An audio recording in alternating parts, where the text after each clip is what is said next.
Or it's just 5. There's no It's nothing under that. If you get like a small piece of candy, that may make some sense. But okay, major mental health disorder, post-traumatic stress disorder, PTSD. Finally, what is PTSD? PTSD stands for post-traumatic stress disorder. It can develop after experiencing or witnessing a traumatic event.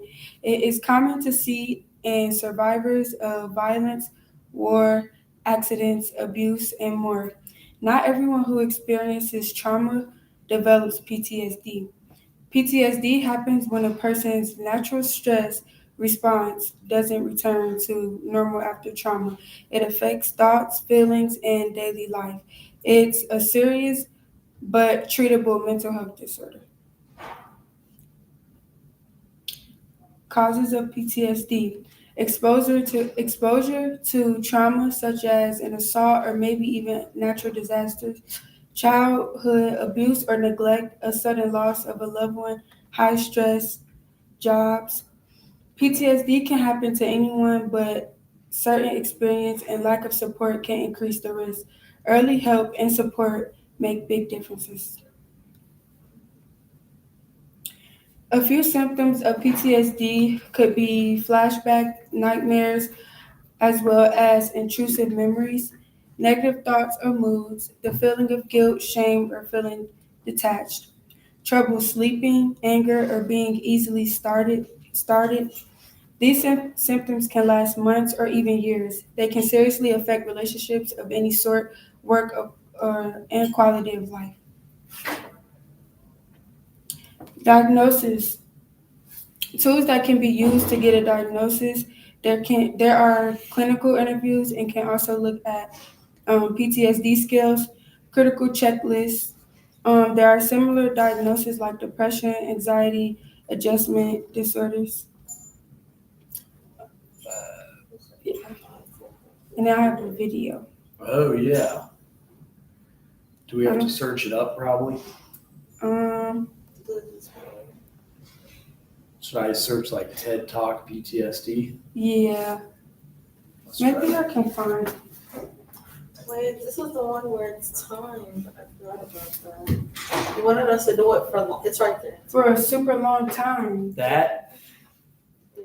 it's just getting you guys ready to do what you will always do in social work, which Y'all talk a lot. oh my gosh, it's like nonstop talking. Is this a live thing? What is the? Isn't that weird? That is weird. Like, there we go. That works. Oh, Many of us will experience some kind of trauma during our lifetime. Sometimes we escape with no long-term effects, but for millions of us, those experiences linger, causing symptoms like flashbacks, nightmares, and negative thoughts that interfere with everyday life. This phenomenon, called post-traumatic stress disorder, or PTSD, isn't a personal failing. Rather, it's a treatable malfunction of certain biological mechanisms that allow us to cope with dangerous experiences. To understand PTSD, we first need to understand how the brain processes a wide range of ordeals, including the death of a loved one, domestic violence, injury or illness, abuse, rape, war, car accidents, and natural disasters. These events can bring on feelings of danger and helplessness, which activate the brain's alarm system, known as the fight, flight, freeze response. When this alarm sounds, the hypothalamic, pituitary, and adrenal systems, known as the hpa axis, work together to send signals to the autonomic nervous system. That's the network that communicates with adrenal glands and internal organs to help regulate functions like heart rate, digestion, and respiration. These signals start a chemical cascade that floods the body with several different stress hormones, causing physiological changes that prepare the body to defend itself. Our heart rate speeds up, breathing quickens, and muscles tense. Even after a crisis is over, escalated levels of stress hormones may last for days, contributing to jittery feelings, nightmares, and other symptoms. For most people, these experiences disappear within a few days to 2 weeks as their hormone levels stabilize. But a small percentage of those who experience trauma have persistent problems. sometimes vanishing temporarily, only to resurface months later. We don't completely understand what's happening in the brain, but one theory is that the stress hormone cortisol may be continuously activating the fight, flight, freeze response while reducing overall brain functioning, leading to a number of negative symptoms. These symptoms often fall into 4 categories: intrusive thoughts like dreams and flashbacks, avoiding reminders of the trauma, negative thoughts and feelings like fear, anger, and guilt, and reactive symptoms like irritability and difficulty sleeping. Not everyone has all these symptoms or experiences them to the same extent and intensity. When problems last more than a month, PTSD is often diagnosed. Genetics, ongoing overwhelming stress, and many risk factors like pre-existing mental illnesses or lack of emotional support likely play a role in determining who will experience PTSD.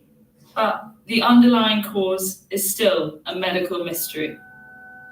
A major challenge of coping with PTSD is sensitivity to triggers, physical and emotional stimuli that the brain associates with the original trauma. These can be everyday sensations that aren't inherently dangerous, but prompt powerful physical and emotional reactions.